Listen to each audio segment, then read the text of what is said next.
العلم بسم الله الرحمن الرحيم اللهم افتح علينا حکمتک وانشر علينا رحمتک یا والجلال والاکرام۔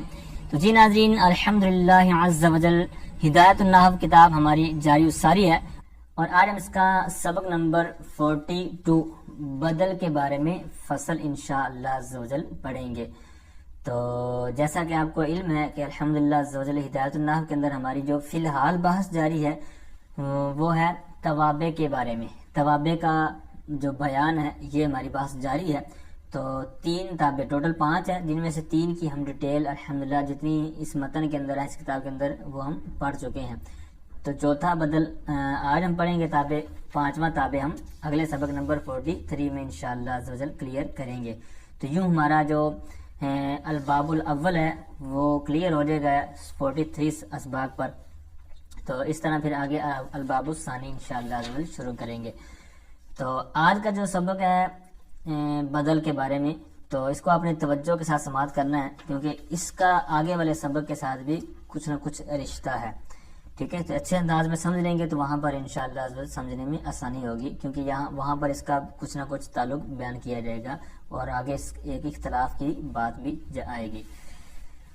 تو سبق کا انداز کیا ہوگا یہ آپ کو بخوبی جانتے ہیں آپ، کہ پہلے ہم جو عبارت پکڑیں گے، جتنی مفہوماً ایک ہمارا پورا چیز بیان کی جا رہی ہوگی تو اس کی عبارت ہوگی، پھر اس کا ترجمہ ہوگا، پھر اس کی تفہیم کی اگر ضرورت ہوگی تو وہاں پر تفہیم بھی کی جائے گی، پھر اسی طرح مثالیں جو ہوں گی سبق میں وہ بھی بیان کی جائیں گی، پھر اسی طرح قرآن و حدیث سے بھی کچھ مثالیں اسی سبق سے ریلیٹڈ بیان کی جائیں گی، جس طرح کہ آپ نے پہلے سماعت کیا ہوا ہے، دیکھا ہوا ہے۔ تو آج کا جو سبق ہے بدل مدل منو، یہ ایک جو تابع میں سے ہے، تو یہ کیا چیز ہوتی ہے انشاءاللہ اس کو پڑھتے ہیں۔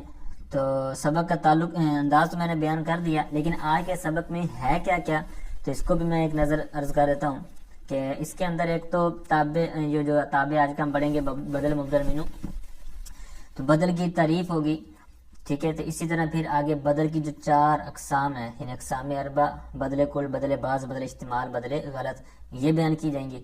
پھر ان کی ایک ایک مثال ہوگی جو سبق کے اندر ہے، پھر دیگر 2 3 جو میں نے آیتیں نکالی ہوئی ہیں انشاءاللہ وہ بھی آپ کے سامنے رکھوں گا، ٹھیک ہے؟ تو پھر آخر میں ایک بہت زبردست قاعدہ بیان کریں گے، ٹھیک ہے؟ اس قاعدے کے تحت تقریباً 4 صورتیں انہوں نے خود ہی بیان کی ہوئی ہیں، پھر ضمناً 4 کو 4 سے ضرب دیں گے، کیونکہ ٹوٹل 4 قسمیں بھی میں نے گنوائی نا، تو 4 قسمیں 4 سے ضرب دیں گے تو 16 بنے گی، وہ جب آئیں گی تو وہ انشاءاللہ عرض کروں گا، آپ کو زیادہ سمجھ میں آئے گی۔ تو اس خلاصے کے بعد آئیے سبق کی طرف بڑھتے ہیں۔ سب سے پہلے انہوں نے اس کی تعریف بیان کی ہے، تو فصل فرماتے ہیں کہ البدل تابع ينسب الیہ ما نسب الی متبوعہ وهو المقصود بالنسبۃ دون متبوعہ۔ یہاں تک انہوں نے بدل کی تعریف بیان کی ہے۔ اب سب سے پہلے تھوڑا سا پیچھے والے اسباق کو بھی ذہن میں لائیں۔ پیچھے ہم نے جو ایک تابع پڑھا تھا جس طرح کہ موصوف صفت والا، تو موصوف صفت میں تابع میں جو ہم نے نام رکھے تھے، پہلے والے کو ہم موصوف کا نام دیتے تھے، دوسرے کو صفت کا نام دیتے تھے۔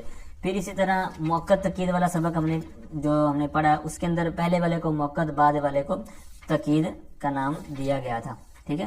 تو یہاں پر بھی آپ نے اسی طرح ایک نام ذہن میں رکھنا ہے۔ بدل تو بعد والا ہے ہی ہے، تو اس سے پہلے والے کا نام کیا ہوگا؟ تو اس کو مبدل منو، یعنی مبدل منو، جس سے بدل کیا گیا، جس سے بدل بنایا گیا ہو، ٹھیک ہے؟ تو یہاں پر اسی ذہن کو آپ نے اسی ناموں کو ذہن رکھنا تاکہ آگے آپ کو یاد، آگے سمجھنے میں آسانی رہے۔ تو بدل مبدل منو مطلب مبدل منو پہلے اور بدل بعد میں، ٹھیک ہے؟ تابع مطلب جو اتباع کرنے والا ہے، تو متبوع، ٹھیک ہے؟ ان کے ناموں پر، ان کے جو صیغوں پر غور کریں۔ تابع جو اتباع کرنے والا ہے، تو اتباع کرنے والا بعد میں ہوتا ہے، متبوع جس کی اتباع کی جاتی ہے وہ پہلے ہوتا ہے، ٹھیک ہے؟ تو یہاں پر اسی طرح آپ نے یہ ذہن رکھنا ہے، کیونکہ جس طرح صفت تھا تو وہ تابع تھا، موصوف متبوع تھا، تو وہ متبوع پہلے تھا اور صفت بعد میں تھی، تابع بعد میں تھا۔ تو یہاں پر بھی اسی طرح بدل ہے تو یہ تابع ہے، تو مبدل منہ ہے تو وہ متبوع ہے، ٹھیک ہے؟ تو اتنی باتوں کے بعد آئیے تعریف کو سماعت کرتے ہیں۔ تو تعریف پہلے میں لفظی ترجمہ کروں گا تھوڑا تھوڑا کر کے، پھر بعد میں اکٹھا ترجمہ تعریف کا آپ کے سامنے رکھوں گا۔ تو کہتے ہیں کہ بدل ایسا تابع ہے، تابعن ایسا تابع ہے، ینسب الیہ جس کی طرف نسبت کی جاتی ہے، جس کی طرف مطلب تابع کی طرف، جو بعد میں آتا ہے اس کی طرف۔ بدل ایسا تابع ہے جس کی طرف، یعنی بدل کی طرف، جس کی طرف نسبت کی جاتی ہے۔ بھائی کس کی نسبت کی جاتی ہے؟ کہتے ہیں ما نسب الی مطبوعہ، کہتے ہیں اس چیز کی نسبت کی جاتی ہے بدل کی طرف یا تابع کی طرف جس کی نسبت اس کے مطبوع کی طرف، یعنی جو اس سے پہلے مطبوع آ رہا ہے یا مبدل منہ آ رہا ہے تو اس کی طرف جس چیز کی نسبت کی جاتی ہے نا، اسی کی اس کی طرف نسبت کی جاتی ہے۔ دوبارہ سماعت کریں کہ بدل جو تابع ہے ینسب الیہ اس کی طرف نسبت کی جاتی ہے، کس کی؟ ما نسب الی مطبوعہ، اس چیز کی، اس بات کی یا اس کی جس کی نسبت اس کے مطبوع کی طرف کی گئی ہے۔ اچھا، تو اب نسبت تو کر دی، یعنی جو چیز مطبوع کی طرف تھی وہی بعد والے بدل ہے اس کی طرف کر دی، ٹھیک ہے، مبدل منو کی طرف جو نسبت تھی اسی کی اس کی طرف کر دی۔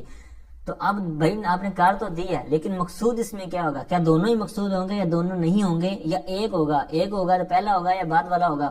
تو یہاں پر کہتے ہیں وَهُوَ الْمَقْصُودُ بِالنِّسْبَةِ دُونَ مَطْبُوعِهِ، کہتے ہیں یہ جو بات آپ نے تابع والی کی ہے، بدل والی کی ہے، کہتے ہیں وَهُوَ الْمَقْصُودُ بِالنِّسْبَةِ، نسبت کرنے میں، نسبت میں یہی مقصود ہوتی ہے، یعنی پہلے والے کو آپ مقصود نہیں ہمارا، وہ چاہے جیسا مرضی ہو، ٹھیک ہے، تو مقصود بھی نسبت یہی ہے، دون مطبوعی، نہ کہ اس کا مطبوع۔ اب یہاں پر جو مقصود بھی نسبت کی قید لگائی ہے، اب اس قید لگانے کا فائدہ کیا ہے؟ یعنی مقصود بھی نسبت یہی ہے، یعنی بدل ہی مقصود ہوتا ہے، مبدل بھی مقصود نہیں ہوتا، تو اس کا فائدہ کیا ہے یا نقصان کیا ہے یا اس کی کیا وجہ ہے بیان کرنے کی؟ یہ نہ کہتے تو پھر کیا تھا، کہہ دیا تو پھر کیا فائدہ ہے؟ تو اس پر آگے والے سبق میں انشاءاللہ عزوجل ایک مثال انہوں نے آگے حاشیے میں بیان کی ہے، تو اس کا چونکہ آگے والا سبق پڑھیں گے تو ہی سمجھنے میں آپ کو فائدہ ہوگا، اگرچہ میں یہاں پر بیان کر دیتا لیکن آگے والا سبق کے تحت انشاءاللہ اس کو انشاءاللہ بیان کیا جائے گا، بہت انٹرسٹنگ بھی ہے اور بہت زبردست بھی ہے، ٹھیک ہے۔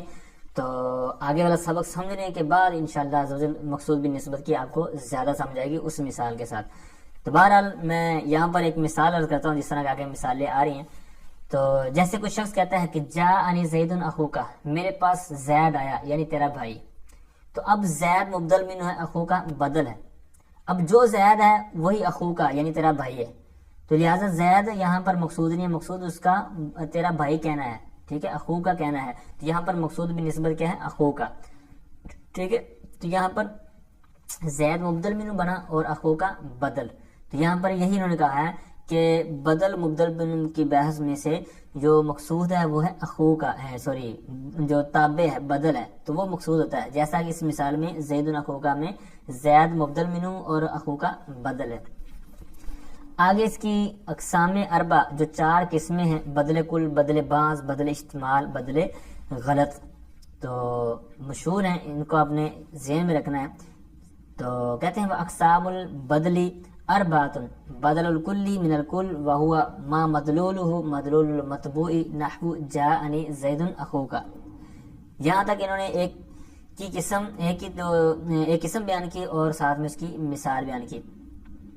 کہتے ہیں کہ اور بدل کی 4 اقسام ہیں اور بدل کی 4 قسمیں ہیں، ان میں سے پہلی ہے بدل الکل من الکل، اس کو آپ عام طور پر جس طرح میں نے پہلے نام گنوائے ہیں کہ بدل کل، بدل بعض، بدل استعمال، اس طرح بولا جاتا ہے، اور اگر عربی کے اندر نام لینا ہو تو پھر یہ استعمال کیا جاتا ہے بدل الکل یا بدل کل من الکل، ٹھیک ہے، اس طرح بھی ساتھ کہہ سکتے ہیں۔ تو اب یہ ہے کیا؟ تو اس کو پہلے اس کا لفظی ترجمہ دیکھیں، کہتے ہیں وَهُوَ، اور وہ یعنی یہ بدل کل کی طرف ضمیر آ جائے، کہتے ہیں وَهُوَ ما مدلولہ مدلول المطبوع، کہتے ہیں بدل کل وہ ہے ما مدلولہ کہ جس کا مدلول مدلول المطبوع، مطبوع کا مدلول ہو، یعنی جس کا مدلول یعنی جو جس پر یہ دلالت کر رہا ہے وہ وہی ہے کہ جو مبدل منہ ہے، ٹھیک ہے، یعنی دونوں ایک ہی چیزیں ہوں، جس طرح کی مثال آگے آ رہی ہے، کہتے ہیں جاءنی زید اخوکا، میرے پاس زید آیا یعنی تیرا بھائی، اب یہاں پر اخوکا کا اس کا جو مدلول ہے وہ وہی ہے جو پیچھے ہم تری پڑھی نا، وَهُوَ مَا مَدْلُولُهُ مَدْلُولُ الْمَطْبُوعِ، ٹھیک ہے، یعنی کہتے ہیں کہ یہ جو اخوکا ہے اس کا مدلول وہی ہے جو زید، یعنی یوں سمجھے عام سمپل لفظوں میں، سمپل کہ کہتے ہیں کہ اخو کا جس پر دلالت کر رہا ہے نا وہ زید ہے، اور زید جس پر دلالت کر رہا ہے نا وہی اخو کا ہے، یعنی یہ بھائی ہے تو یہ کون ہے؟ زید. یہ زید ہے، یہ کون ہے؟ یہ میرا بھائی ہے. یہ ٹھیک ہے، یعنی دونوں ایک چیز کے اوپر دلالت کر رہے ہیں. ایسا نہیں ہے کہ زید تو پوری چیز ہے اور اخو کا اس کی آدھی چیز ہے. ٹھیک ہے، ٹھیک ہے، جس طرح کہ آگے بات آ رہی ہے بدل باز کے اندر کہ وہاں دوسرا کسی چیز پہلی چیز کا کچھ نہ کچھ جز ہوتا ہے. ٹھیک ہے، اس کا کوئی بعض حصہ ہوتا ہے. یہاں پر بعض نہیں ہے بلکہ پوری چیز ہے. جو 100% وہاں ہے وہی 100% یہاں ہے. ایسا نہیں ہے کہ یہاں کوئی اور ہے وہاں کوئی اور ہے، یا یہاں وہ ہے لیکن یہاں پر اس کی کوئی آدھی چیز بھی آ رہی نہ. بدل کل کے اندر کل ہوتا ہے، یعنی کل سے کل کا بدل جو وہ ہے وہی یہ ہے. ٹھیک ہے، امید کرتا ہوں یہ آپ کو سمجھ آ گئی ہوگی. اس کی مثال بھی آپ کو سمجھ آ گئی ہوگی کہ جو زید میرے پاس آیا ہے وہ کون ہے؟ وہی تیرا بھائی ہے. ٹھیک ہے، تو یعنی جاء زید اخو کا، میرے پاس زید آیا یعنی تیرا بھائی. اچھا، یہاں پر یہ بھی یاد رکھیں کہ بدل مبدل من میں یہ ترجمہ بھی کیا جاتا ہے یعنی کا. ٹھیک ہے، جس طرح میرے پاس زید آیا یعنی تیرا بھائی. ٹھیک ہے، یہ درمیان میں نے پہلے بھی نام یہ یعنی کا استعمال کیا، اب بھی. تو اب یہاں پر زید ویسے تمہیدی طور پر لے کے آئے جس طرح کہ میں نے پہلے عرض کر دیا، اور مقصود کیا ہے؟ وہ اخو کا یعنی جو بدل ہے، تابع. ٹھیک ہے، آگے اس کی 4 اقسام میں سے دوسری قسم بیان کر رہے ہیں. کہتے ہیں وبدل البعض من الکل. پہلے تھا کل میں سے کل کا بدل، اب یہاں پر کہہ رہے ہیں کل میں سے بعض کا بدل. کہتے ہیں وبدل البعض من الکل وهو ما مدلوله جزء المدلول المطبوع. نحو ضربت زیدا رأسہ. یہاں تک انہوں نے دوسری قسم بیان کی، ساتھ میں مثال بھی. کہتے ہیں بدل الباز من الکل یہ ہے کہ کہتے ہیں وہو ما مدلول. کہتے ہیں بدل باز من الکل وہ ہے کہ جس کا مدلول مطبوع کے مدلول کا جز ہو، یعنی مبدل منو اور بدل میں سے. بدل جو ہے یہ مبدل منو کا کل نہیں ہے بلکہ اس کا باز ہے، اس کا کوئی جز ہے. جیسے کہتے ہیں کہ میں نے زید کو مارا یعنی اس کے سر کو، یعنی اس کے سر کو مارا، یعنی میں نے زید کو مارا. کیا مارا؟ یعنی سر کو مارا، یعنی اس کو پورے جسم کو نہیں مارا، یہ سر سے لے کر پاؤں کے تلووں تک نہ، بلکہ اس کے ایک جز کو مارا. ٹھیک ہے، تو یہی بدل باز کی تعریف ہے کہ جس کا مدلول یعنی جو بعد والا ہے، تابع ہے، جو بدل ہے، کہتے ہیں اس کا مدلول مطبوع کے مدلول کا جز ہو. ٹھیک ہے، تو یہاں پر اس کا جز ہی ہے. زید پوری کا ذات ہے اور راس یعنی سار اس کا، یہ اس کا ایک جز ہے، ایک باز ہے. تو یہاں پر جو تعریف بیان کی ہے اور جو مثال بیان کی ہے بالکل سیم ہے، جو کہ آپ نے سمجھ لی. اور آگے اس کی تیسری قسم بیان کرتے ہیں. کہتے ہیں وبدل الاجتماع وهو ما مدلوله متعلق المطبوع كصلب زید ثوبه. کہتے ہیں کہ بدل اجتماع اور وہ جس کا مدلول مطبوع کا متعلق ہو، یعنی نہ تو پہلی قسم ہو یعنی کل کا کل سے بدل، یعنی جو مطبوع ہو وہی تابع ہو، یعنی جو مبدل من ہو وہی بدل ہو، ایسی بھی نہیں ہے. نہ یہ ہے کہ جو مبدل من ہے اور جو بدل ہے تو بدل جو ہے یہ مبدل منو کا کوئی جز ہو، کوئی پارٹ ہو، نہیں، ایسا نہیں ہے. نہ کل ہو نہ جز ہو، بلکہ کیا ہو، اس سے کوئی ریلیٹڈ اس کی ملکیت ہو یا اس کے ساتھ کوئی تعلق ہو. ٹھیک ہے، کہتے ہیں وہو ما مدلول ہو کہ اس کا مدلول مطبوع کا متعلق ہو، یعنی نہ کل ہو نہ جز ہو. جیسے کہتے ہیں کہ سلب زید ثوبہ، چھینا گیا ہے زید. سلب کا مطلب ہے چھیننا، چھین لینا، چرا لینا، جس طرح کہتے ہیں زید کو چھین لیا گیا یا چھینا گیا ہے زید، یعنی ثوبہ اس کے کپڑے، یعنی اس کے کپڑے چرا لیے گئے ہیں، اس کے چھین لیے گئے. اب یہاں پر جو زید ہے یہ ذات ہے، مبدل منہ ہے. ٹھیک ہے، مطبوع ہے، جو بھی نام دینا چاہیں. تو اب ثوب کیا ہے؟ اس کا بدل ہے، مبدل منہ کا بدل ہے، یا یوں کہہ لیں مطبوع کا تابع ہے. اب یہاں پر آپ نے پہلی 2 قسموں پر غور کرنا ہے کہ کیا اس میں پائی جاتی ہیں؟ نہیں. کیسی؟ مبدل منہ یہ ہے ذات، اور ثوب نہ یہ اس کا کل ہے، یعنی جو زید ہے وہی کپڑے ہوں اور جو کپڑے ہوں وہی زید ہو، ایسی بات نہیں ہے. لہذا پتا چلا کہ بدل کل جو ہے وہ اس میں نہیں پایا جا رہا. دوسری صورت ہم نے کیا پڑھی تھی کہ جو مبدل منو جو بدل ہوگا وہ پہلے والے کا یعنی مبدل منو کا بعض ہوگا، کوئی جز ہوگا. اب یہاں پر آپ غور کریں کہ جو مبدل منو ہے وہ کیا ہے؟ زید. جو بعض والا کیا ہے؟ یہ بدل ہے. بدل تابع ایک ہی نام ہے.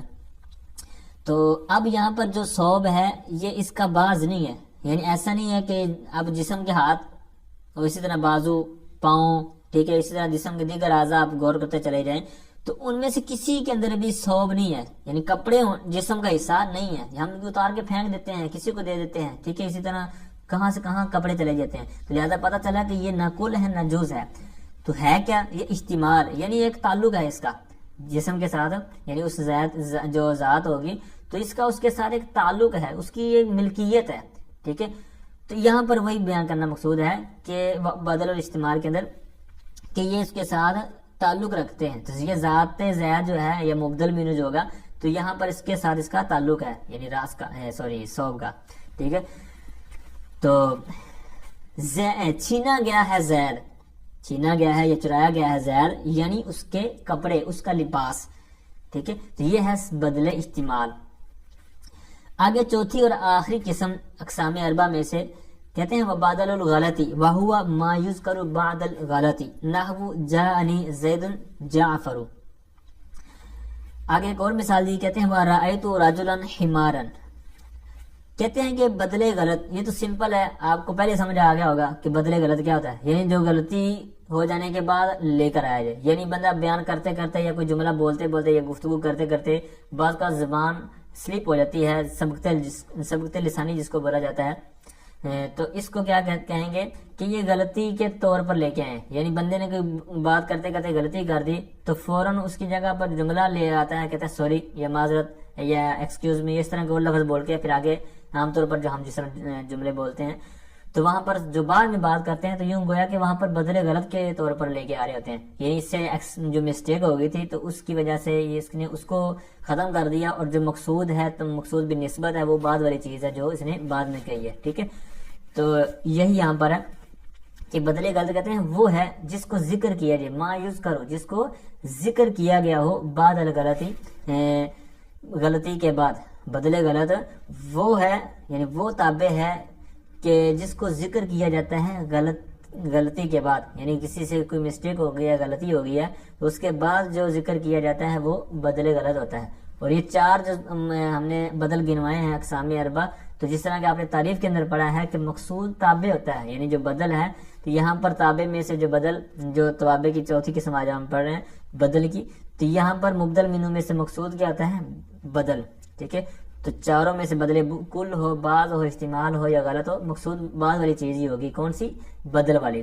تو یہاں پر آگے مثالیں دیکھیں, کہتے ہیں جاءنی زید جعفر, کہتے ہیں میرے پاس زید آیا, نہیں بلکہ جعفر آیا.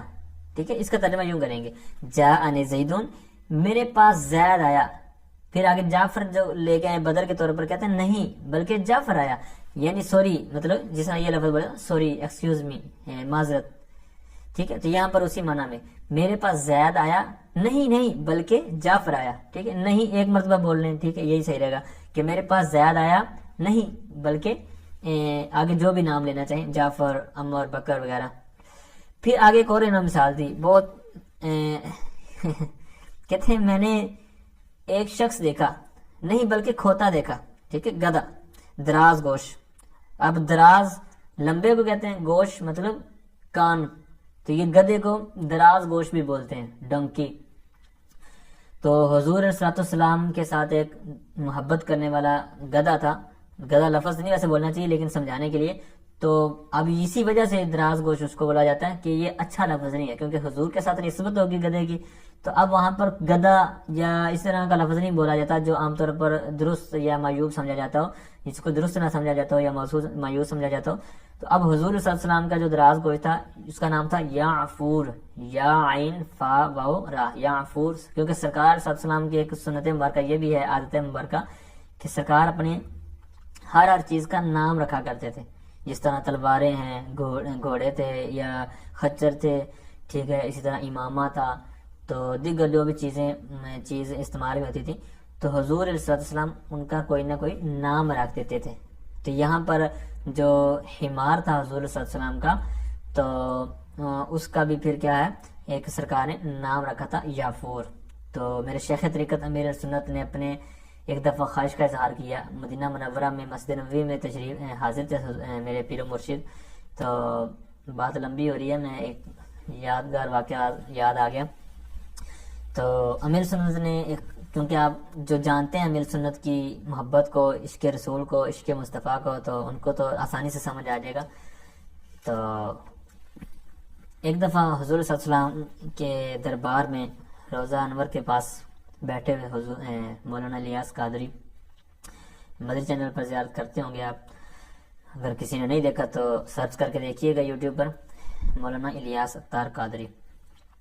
تو آپ جب یہ تقریباً 1990 کے آس پاس کی بات ہے، تو امیر سنت نے خواہش کا اظہار کیا، ایک پرچی لکھی. تو پرچی لکھی مکتوب جس کو کہتے ہیں لیٹر، خط. تو اس میں آپ نے خواہش کا اظہار کیا کہ حضور صلی اللہ علیہ وسلم کا ایک یافور یعنی جو ہمار تھا اس کا نام تھا یافور. تو فرماتے ہیں کہ میری بھی خواہش ہے کہ میں بھی نا کسی کو یفور یفور کہہ کے پکاروں. تو حضرت علامہ مولانا حاجی یافور رضا اتاری، یہ بھی کئیوں نے دیکھا ہوگا، کئیوں نے نہیں دیکھا تو سرچ کر کے دیکھیے گا، حاجی یافور اتاری. ٹھیک ہے، بہت زبردست شخصیت ہے، اللہ تعالیٰ نے ان کو بہت کمال کا ہنر دیا ہے، بہت تبلیغ کرنے کا فن دیا ہے. تو ان کا نام تھا فیاض، فا یا الف دعاد، فیاض، میرے خیال میں یہ نام تھا ان کا، فیاض. تو امیر سنت نے کہا کہ میرا یہ خواہش ہے میری. تو اس وقت مدینہ منورہ میں بیٹھے بیٹھے ان کا مطلب یہ نام چینج کیا گیا تھا، فیاض سے یافور. ٹھیک ہے، تو آج کل سب کو یافور نام پتا ہے لیکن وہ پہلے والا نہیں پتا. تو یہ ایک انٹرسٹنگ واقعہ مجھے یاد آ گیا، یادگار واقعہ. تو اب حضور صلی اللہ علیہ وسلم کے ساتھ عقیدت میرے پیر و مرشد کی کیسی کمال کہ فرماتے ہیں کہ جب جب میں ان کو نام لوں گا یا مجھے یافور کا نام ذہن میں آئے گا تو وہ میرا ذہن حضور صلی اللہ علیہ وسلم کے دراز گوش کی طرف چلا جائے گا. تو یہ ایک عقیدت کی بات تھی. تو اب وہ یافور جو حضور صلی اللہ علیہ وسلم کا تھا، اس کی خاصیت کیا ہے؟ تو اس کی خاصیت جو مجھے یاد آ رہی ہے وہ یہ کہ اس کی پشت پر یعنی جو جس کی نسل سے آئی ہے، چونکہ جانوروں کے اندر بھی نسلیں ہوتی ہیں، تو 70 نبیوں نے اس کی پشت پر سواری کی تھی. ٹھیک ہے، 70 نبیوں نے اس کی پشت پر سواری کی تھی، یعنی سواری سے اس کو نوازا تھا.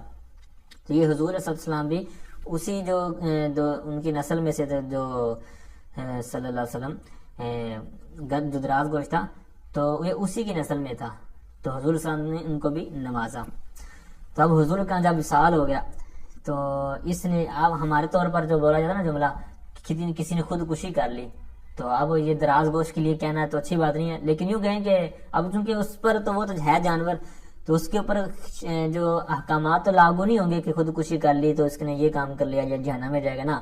مطلب یہ کہ انہوں نے اپنے اس دراز گوشت نے عشق میں آ کر نا کہ اب میں نہیں چاہتا کہ میری پشت پر کوئی اور سوار ہو، کیونکہ حضور نے میرے اوپر سواری کی ہے تو یہ حضور کی بے ادبی ہوگی کہ میرے اوپر کوئی اور سوار ہو، کیونکہ حضور نے مجھے نوازا ہے. تو لہٰذا انہوں نے سرکار کا وصال ہوا تو وہ روتا تھا، تو آخرکار انہوں نے ایک کنویں کے اندر چھلانگ لگا کے اپنے آپ کو دنیا سے کنارہ کشی اختیار کر لی. بات لمبی ہوگی، معذرت. تو آئیے سبق کی طرف دوبارہ آتے ہیں. اب یہاں تک 4 قسمیں آپ نے سماعت کر لی ہیں. اب یہاں پر میں آگے آپ کے سامنے کچھ مثالیں رکھتا ہوں، چاروں جو ہم نے قسمیں پڑھی ہیں. پہلی جو ہم نے بدلے کل پڑھی ہے تو اس کی مشہور مثال ہے اہدنا الصراط المستقیم صراط الذین انعمت علیہم. اب یہاں پر الصراط المستقیم، ٹھیک ہے، تو یہ کیا ہے؟ مبدل منہ، اور صراط الذین یہ آگے بدل بن رہا ہے. ٹھیک ہے، تو یہ بدلے کل ہے، یعنی جو اس سے مراد ہے وہی اس سے مراد ہے. پھر اسی طرح ایک آیت ہے حتی تأتیہم البینہ رسول من اللہ. ٹھیک ہے، تو یہاں پر البینہ اور رسول، ٹھیک ہے، تو یہاں پر البینہ مبدل منہ اور رسول بدل ہے، اور یہاں پر بھی یہ بدلے کل ہے.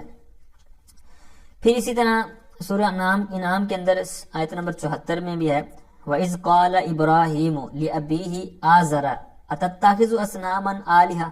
ٹھیک ہے، اب یہاں پر لِأَبِيهِ، یہ ابیہ یہ مبدل منہ ہے، ٹھیک ہے، اور آزَرَ یہ بدل ہے، ٹھیک ہے، بدلے کل کے طور پر. اچھا یہاں پر یہ بھی یاد رکھیں، اب یہاں پر کچھ لوگ بد مذہب جو ہیں یہ حضرت ابراہیم علیہ السلام اور ان کے والد کے بارے میں بہت عجیب و غریب باتیں کرتے ہیں. اور سب سے پہلے یاد رکھیں یہاں پر یہ جو ابی ہی ہے یہ حضرت ابراہیم علیہ السلام کے سگے والد نہیں تھے، یہ ان کے چچا جان تھے. ٹھیک ہے، ان کے چچا جان تھے. تو یہاں پر اب کا لفظ چچا جان کے لیے استعمال ہوا ہے، جس طرح اب ہمارے یہ عرف تھا عرب کا.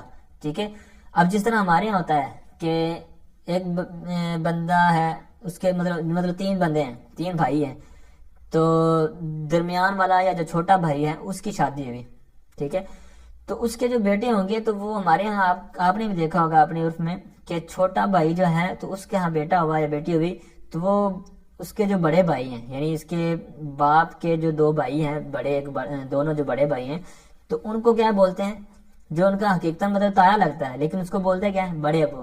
تو یہ عرف ہوتا ہے ہمارے یہاں، مطلب بڑے اس کو کیا بولتے ہیں، ابو یا بڑے ابو. ابو تو ان کا ڈائریکٹ باپ ہو گیا نا، والد، لیکن جو تایا ہوگا یعنی جو بھائی کے جو بھائی ہیں، والد کے بھائی ہیں، تو ان کو کیا بولتے ہیں، بڑے ابو. تو اب اس کو مطلب ابو سے تعبیر کر دیتے ہیں، حالانکہ ان کے ابو ہیں نہیں، ٹھیک ہے. تو یہاں اسی طرح عرب کے اندر تھا، ایک عرف تھا کہ وہاں پر جو والد سگا نہیں ہوتا تھا تو اس کو بھی اب کا لفظ استعمال کر دیتے تھے. تو یہاں پر جو آزر ہے یہ حضرت ابراہیم علیہ السلام کا والد نہیں ہے، والد مطلب جننے والا، والدہ یالدو، ٹھیک ہے. تو یہاں پر یہ چچا تھے، ٹھیک ہے.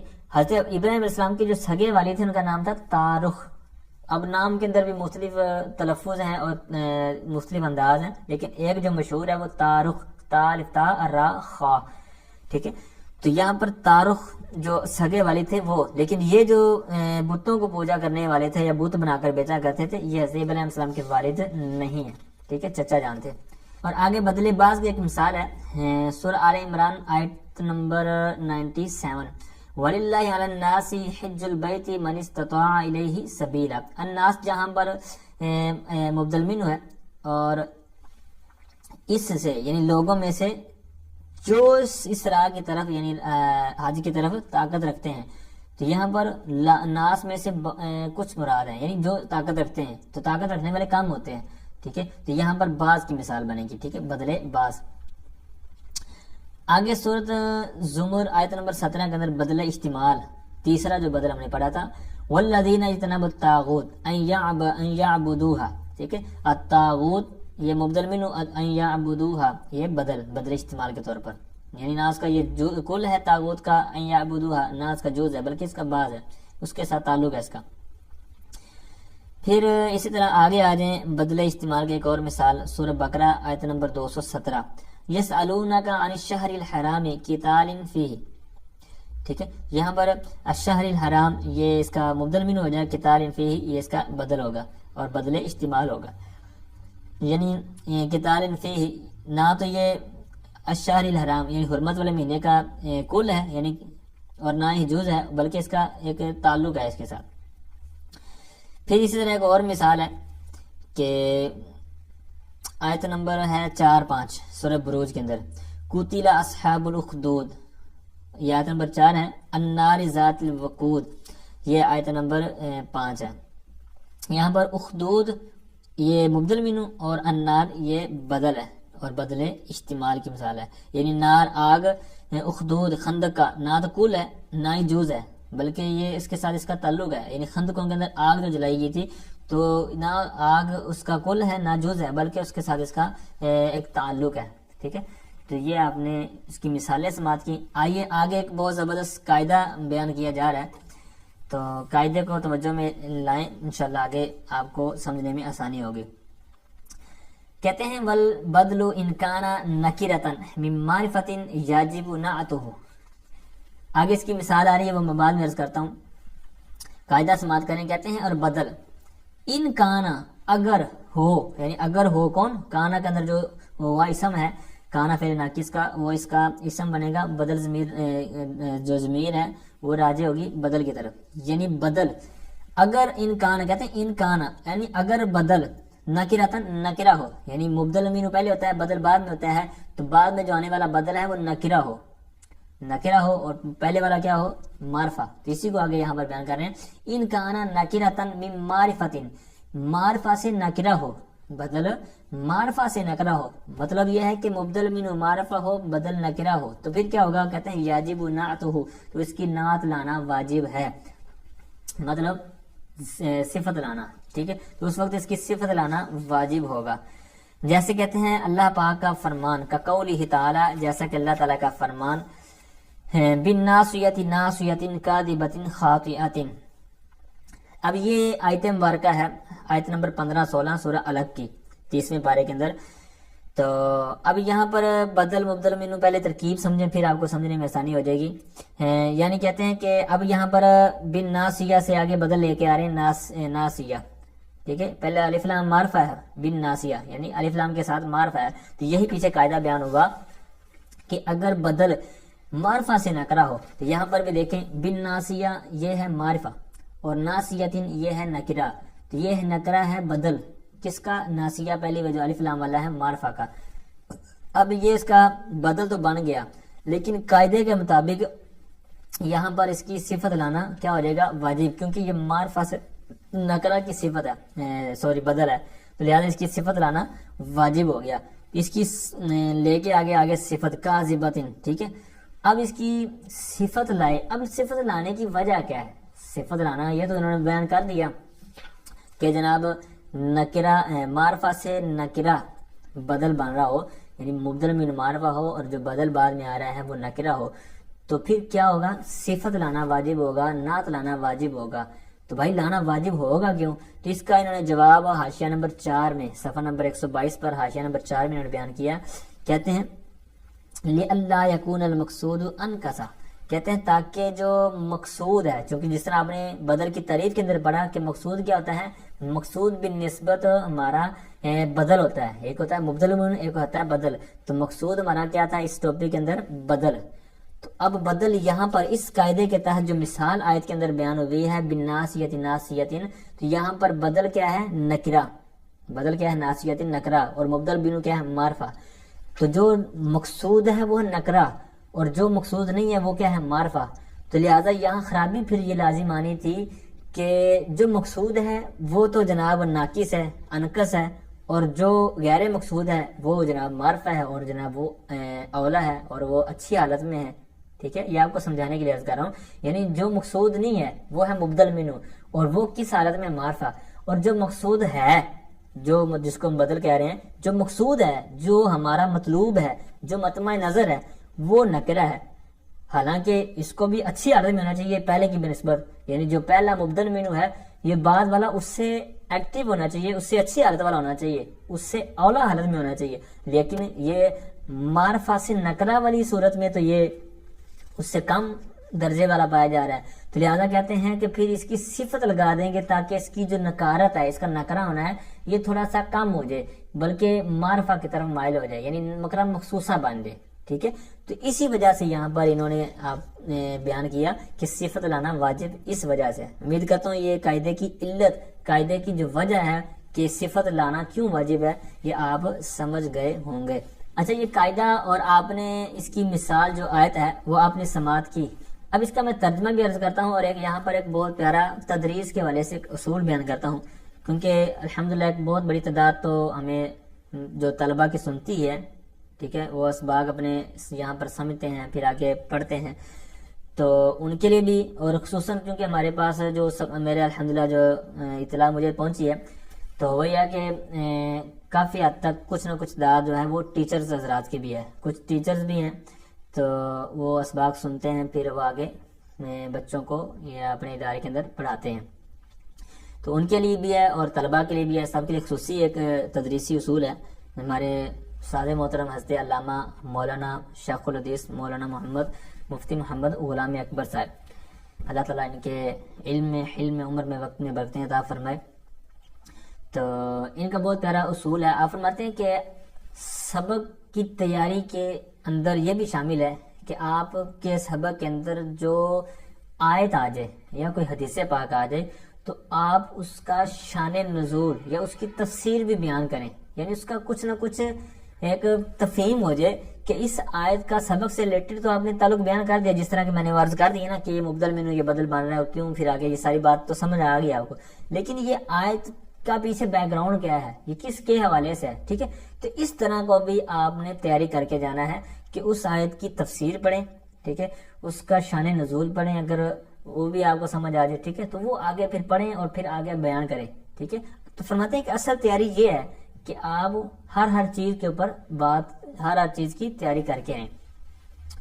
اب میرے پاس یہ صراط الجنان ہے میرے سامنے، آخری جلد 10ویں جلد، 10 جلدیں ہیں مکتبۃ المدینہ کی شائع کردہ، بہت ہی اعلیٰ اور اس جو دور کے تقاضے کے مطابق لکھی گئی، عام فہم۔ تو صفحہ نمبر 769۔ اب یہ آیت اور اس سے پیچھے اور اس طرح نا اس کو ملا کر پڑھیں گے تو آپ کو سمجھ آئے گا۔ جلدی میں عرض کر دیتا ہوں۔ أَرَأَيْتَ إِنْ كَذَّبَ وَتَوَلَّى أَلَمْ يَعْلَمْ بِأَنَّ اللَّهَ يَرَى كَلَّا لَئِن لَّمْ يَنْتَهِ لَنَسْفَعًا بِالنَّاصِيَةِ نَاصِيَةٍ كَاذِبَةٍ خَاطِئَةٍ۔ تو ترجمہ ہے، بھلا دیکھو تو اگر اس نے جھٹلایا اور منہ پھیرا تو کیا حال ہوگا، کہ اسے معلوم نہیں کہ اللہ دیکھ رہا ہے؟ ہاں یقیناً اگر وہ باز نہ آیا تو ضرور ہم پیشانی کے بال پکڑ کر کھینچیں گے، وہ پیشانی جو جھوٹی خطا کار ہے۔ ٹھیک ہے، اب یہ ترجمہ کنز العرفان مفتی محمد قاسم عطاری قادری دامت برکاتہ عالیہ۔ تو یہ ان کا جو ترجمہ ہے، کنز الایمان کو آسان کر کے جو انہوں نے لکھا ہے۔ اچھا، یہ تو ترجمہ ہوا۔ اب اس آیت کے اندر جو تفسیر ہے اور جو شان نزول ہے وہ ہے، یہ سارا ترجمہ آپ نے سماعت کیا تو یہ ابو جہل کے حوالے سے ہے۔ ٹھیک ہے، اب اس نے نبی پاک علیہ السلام کی تبلیغ کو بھی نہ مانا، بلکہ آگے سے اس نے طرح طرح سے سرکار صلی اللہ علیہ وسلم کو ایذا دینے اور جھٹلانے، اس طرح کے معاملات اس نے کیے۔ ٹھیک ہے، تو اس کو پھر یہ ایک سزا کے طور پر خوشخبری سنائے گی۔ ٹھیک ہے، اب اس سے ریلیٹڈ آگے 2 مدنی پھول ہیں، وہ عرض کر کے میں آگے بات کی طرف آتے ہیں۔ پہلا یہ ہے کہ اللہ تعالیٰ اپنے محبوب بندوں کا بدلہ خود لیتا ہے، جس طرح کہ آیت کے اندر ہے کہ سرکار نے نہیں فرمایا کہ اس کو یہ ہو جائے یا اس کو وہ ہو جائے، نہ، سرکار نے خاموشی اختیار فرمائی، لیکن اللہ تعالیٰ نے کیسا یہ آیت کے اندر اس کو آگے سے مطلب ایک نشان دیا جو قیامت کے دن اس کو سزا دی جائے گی۔ تو فرمایا کہ اللہ تعالیٰ اپنے محبوب بندوں کا خود بدلہ لیتا ہے۔ دوسرا یہ ہے کہ اللہ تعالیٰ اپنے خاص بندوں کے کام اپنی طرف منسوخ فرماتا ہے، جیسا کہ پیشانی کے بالوں سے گھسیٹنا فرشتوں کا کام ہے، جبکہ اللہ تعالیٰ نے فرمایا کہ ہم گھسیٹیں گے۔